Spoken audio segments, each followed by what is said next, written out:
বৃষ্টি দেখে মনটাই খারাপ হয়ে গেল। একদমই চাই নেই আজকে বৃষ্টিটা হোক।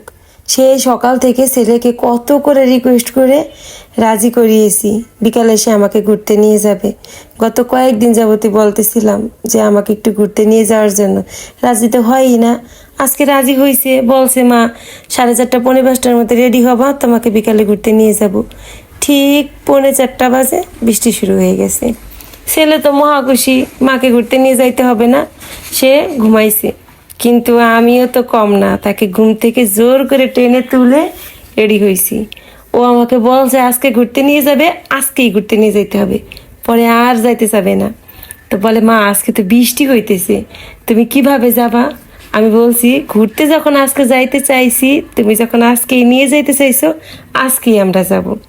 আর যেইখানে যাইতে চাইছি সেই জায়গাটাতেই যাব। বলে মা আজকে যাইয়ে তোমার ভালো লাগবে না, লোকজন থাকবে না, বৃষ্টি তো। তো আমি বললাম বাবা যাইতে চাইছি যখন ওইখানেই যাব, লোকজন থাকুক আর না থাকুক, বৃষ্টিতে ঘুরতে ভালো লাগে, বৃষ্টিতে স্নান করতে অনেক ভালো লাগে। কিন্তু আমার বাসায় আর ছাদ ব্যবহার করতে দেয় না। অনেক সুন্দর বৃষ্টি নামে বর্ষাকাল এখন, কিন্তু আমি বৃষ্টিতে ভিজতে পারি না, মনটা ভালো লাগে না। এত সুন্দর বৃষ্টিতে ঘরে থাকতে মন চাইলো না, ইচ্ছা করলো খুব ঘুরতে। তাই ছেলেকে নিয়ে চলে আসলাম কবি জসীমউদ্দিনের বাড়িতে। এই জায়গাটাতেই আসতে চাইছিলাম, এই জায়গাটায় আসবো বলেই ছেলের কাছে বায়না করছিলাম। তো বৃষ্টি নেমে গেল, ছেলে বলছিল মা আর এখন অত দূরে যাওয়া যাবে না, বৃষ্টি হইতেছে, ওইখানে লোকজন থাকবে না। কিন্তু ওই যে আসতে চাইছি যখন এইখানেই আসতে হবে। চলে আসছি, এসে তো দেখি আসলেই কোনো লোকজন নেই। আমার ছেলে তো আমার উপরে রেগে টম, সে বারবারই রেগে আমাকে বলতেছিল দেখো তো মা তুমি কোথায় আসতো আজকে এই বৃষ্টির মধ্যে, কোনো লোকজন নাই, চারিদিকে ফাঁকা। এমনকি জসীমউদ্দিনের বাড়িতে ঢোকার জন্য যে 20 টাকা করে টিকিট কাটে, সেই মানুষটাও এই গেটের সামনে বসা নাই।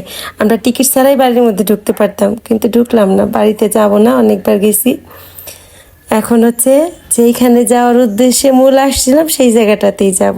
এই যে গত কিছুদিন যাবৎ সবসময়ই ফেসবুকে ভিডিওতে দেখি এই যে কবি জসীমউদ্দিনের বাড়িতে নদীর পাড়ে যে মেলা হয়, যে জায়গাটা, এই নদীর পাড়ে বেশ কিছু চায়ের স্টল হয়েছে, ফুচকার দোকান, আর এই যে খুব সুন্দর করে সাজানো হয়েছে।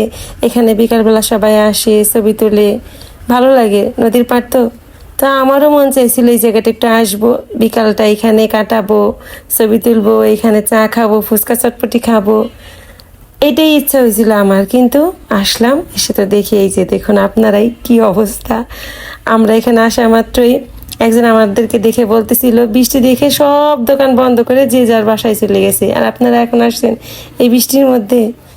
একটা দোকান খোলা ছিল শুধু, চারপাশে সব বন্ধ। কি ভাবলাম আর কি হইল, যখন বৃষ্টি না থাকে বিকালবেলার পরিবেশটা এখানে কত সুন্দর থাকে, ওই সুন্দর পরিবেশটা উপভোগ করার জন্যই কিন্তু আসছিলাম। কিন্তু ভাগ্যে নেই, আমার ছেলে এই যে ছাতা মাথায় দিয়ে আছে, সে তো রেগে টম। তার প্রথম দিক দিয়ে খুব খারাপ লাগতেছিল, কারণ বৃষ্টির মধ্যে তার আসতে হয়েছে, কিন্তু এখানে আসার পর কিন্তু তার বেশ ভালোই লাগছে। তখন বলতেছিল না মা ভালোই লাগতেছে, মন্দ না, বৃষ্টিতে ভেজারও একটা আলাদা মজা আছে, বৃষ্টিতে সেও ভিজতে অনেক পছন্দ করে। কিন্তু এই যে ঘুমাইছিল, সেই ঘুমন্ত মানুষটারে টেনে তুলে নিয়ে আসছি, ওই কারণেই তার মায়ের উপরে একটু রাগ ছিল। কিন্তু এখানে আসার পর তার মাকে সে অনেকগুলো ছবি তুলে দিয়েছে, ভিডিও করে দিয়েছে, একটু রাগ হয় নাই। এখানে এসে তারও অনেক ভালো লাগছে। এখন তো বর্ষাকাল, নদীতে কেবল নতুন জল আসতে শুরু করছে, দেখলাম বেশ ভালোই স্রোত আছে। বৃষ্টির মধ্যে নদীর পাড়ে বেশ ভালো লাগতেছিল, খুব মন চাইতেছিল আর কিছু সময় থাকি। কিন্তু সন্ধ্যা হয়ে আসতেছে, আর বৃষ্টির দিন, একদমই লোকজন নেই, আমরা মা বেটাই শুধু, তেমন একটা লোকজন নাই বললেই চলে। তার বেশি সময় থাকলাম না, খুব ইচ্ছা ছিল ঠিক এইভাবে এই জায়গাটাতে বসে বিকালবেলা অনেক ছবি তুলবো, চা খাবো। কিন্তু এই জায়গাটাতেও বসলাম, ছবিও তুললাম, চা ভাগ্যে হইল না।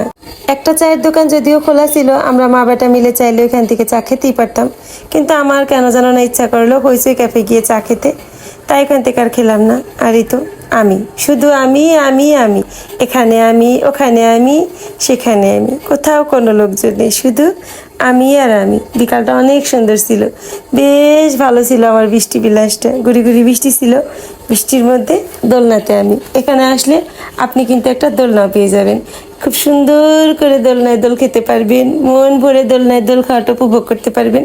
দোলনাটায় বসে আমার মনে হচ্ছিল যেন জীবন থেকে হারিয়ে যাওয়া সেই শৈশবটাকে কিছু সময়ের জন্য ফেরত পেয়েছি। আর এই যে মাঠটা, এই মাঠটাই কিন্তু মেলা হয়, এই মাথা থেকে ওই মাথা পর্যন্ত মেলা হয়, 1 মাস ব্যাপী মেলা চলে। যারা ফরিদপুরে আসেন, যারা আসছেন, তারা তো সবাই জানেন একটা মাস এখানে মেলা হয়। এখানে রাতের বেলায় বেশি আসা হয় আমার মেলাতে, দিনের বেলায় খুব কমই আসা হয়। এইবার দিয়ে মনে হয় আমি 2বার আসলাম দিনের বেলায়। তো এখানে ঘোরাঘুরি শেষ, এখন আমরা 2 মা বেটা মিলে যাব হইচই ক্যাফে চা খেতে। আমরা মা বেটা মিলে আবার একটা অটো ঠিক করলাম, ঠিক করে নিয়ে চলে আসলাম আলিপুরে। আমরা তো গিয়েছিলাম আমাদের শহরটা থেকে একটু বাইরে, ওইখানে তো বৃষ্টিতে একদমই লোকজন ছিল না। আমি তো ভাবতেছিলাম অটো বোধহয় পাওয়া যাবে না, আমার বাসা থেকে ওইখানে যেতে 50 থেকে 60 টাকা অটো ভাড়া লাগে। তো লোকজন ছিল না, একটু ফাঁকা জায়গা, আমি ভাবছি অটো পেতে বোধহয় একটু ঝামেলা হবে। বৃষ্টির মধ্যে আমাদের একটু দাঁড়িয়ে থাকতে হয় নাই, সঙ্গে সঙ্গে একটা অটো পেয়ে যাই। আর এই তো আমরা চলে আসছি আমাদের সরকারি রাজেন্দ্র কলেজের ডিগ্রি শাখায়, আর এইখানেই হইচই ক্যাফে একটু সামনেই। তো আজকের মতো ভিডিওটা এই পর্যন্তই, আমরা কিন্তু চলে আসছি হইচই ক্যাফে। ভালো থাকবেন সবাই, দেখাবে পরবর্তী ভিডিও।